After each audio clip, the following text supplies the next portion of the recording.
Halo, assalamualaikum warahmatullahi wabarakatuh. Kembali lagi dengan Ervina Damayanti dengan NIM 200105110033. Nah, pada video kali ini saya akan membahas mengenai keterampilan hubungan atau relationship skill.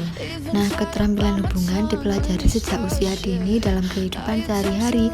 Keterampilan ini dapat berkontribusi pada keberhasilan sosial dan akademik anak di sekolah seiring bertambahnya usia mereka. Lalu, apakah yang disebut dengan keterampilan hubungan tersebut? Keterampilan hubungan merupakan dimensi perkembangan sosial yang paling nyata dan dapat diamati secara langsung dalam kehidupan sehari-hari. Keterampilan ini berhubungan dengan orang lain atau pihak lain yang memerlukan sosialisasi dan dapat diterima dengan baik oleh orang lain. Pengembangan keterampilan sosial anak dapat dilihat dalam kehidupan sehari-hari melalui 3 proses. Yang pertama, pada langkah pengenalan. Seorang anak harus dikenalkan dan dipahamkan, serta dibangun rasa empati dan keterampilan sosial seperti rasa tanggung jawab, rasa saling menghargai, toleransi, antri atau menunggu giliran, dan berlaku adil, sehingga anak dapat menentukan keterampilan sosial yang sesuai dengan kebutuhan lingkungannya. Kemudian yang kedua adalah memutuskan. Nah, setelah anak mampu mengenali, anak dapat memutuskan apa yang harus ia lakukan.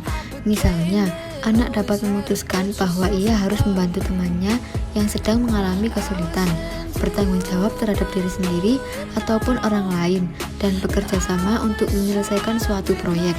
Kemudian yang ketiga, seorang anak harus bertindak setelah memutuskan. Anak akan bertindak melakukan sesuatu yang sesuai untuk situasi pada saat itu.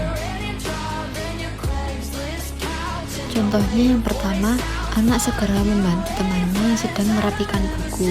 Kemudian bertanggung jawab terhadap diri sendiri. Contohnya selesai makan, anak membersihkan sisa makanannya dan membuang ke tempat sampah yang sudah disediakan oleh guru. Kemudian anak saling menghargai perbedaan agama dengan temannya.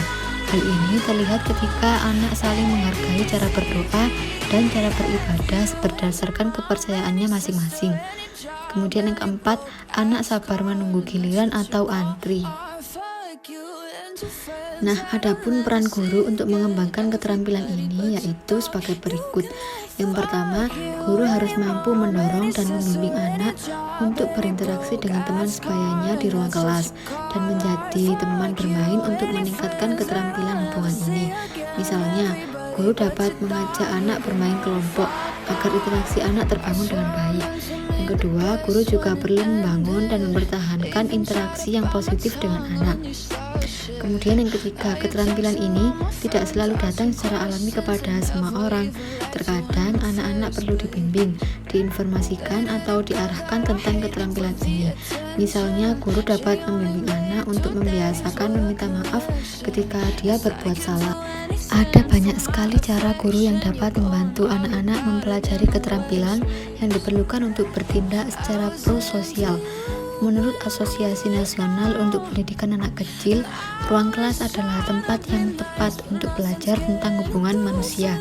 Berikut adalah beberapa yang dapat dilakukan guru untuk membentuk keterampilan anak. Yang pertama, bermain kelompok.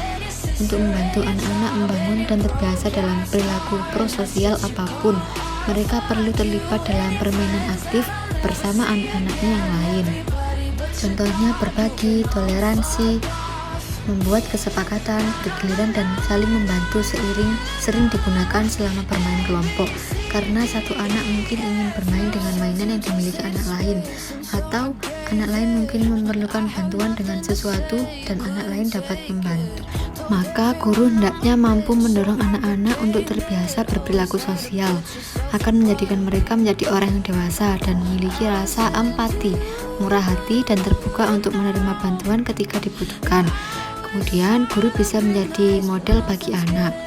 Menurut teori pembelajaran sosial Albert Bandura, individu belajar keterampilan sosial dengan mengamati orang-orang di sekitar mereka.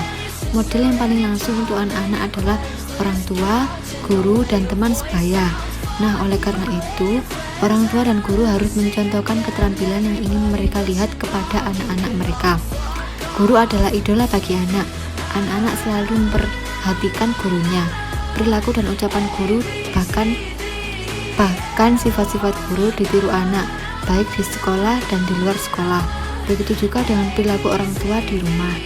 Kemudian, guru dapat melakukan pengondisian lingkungan. Skinner yang mengemukakan bahwa lingkungan memberikan peranan penting dalam membantu keterampilan anak yang disebut dengan pengondisian operant conditioning. Salah satu prinsip pengondisian ini yaitu dengan memberikan penguatan dan pelemahan terhadap kemunculan keterampilan tersebut. Jadi, berdasarkan pendapat ini, guru merupakan berperan penting dalam memberikan penguatan atau pelemahan terhadap kemunculan keterampilan pada anak. Berikan pujian, pelukan, dan hadiah yang bermakna diiringi dengan kalimat yang menjelaskan perilaku prososial yang muncul pada anak. Misalnya, wah hebat sekali, ibu bangga hari ini, Hira sudah berbagi mainan dengan Kak Harel. Sekian pembelajaran pada video kali ini, sampai jumpa lain waktu. See you, wassalamualaikum warahmatullahi wabarakatuh.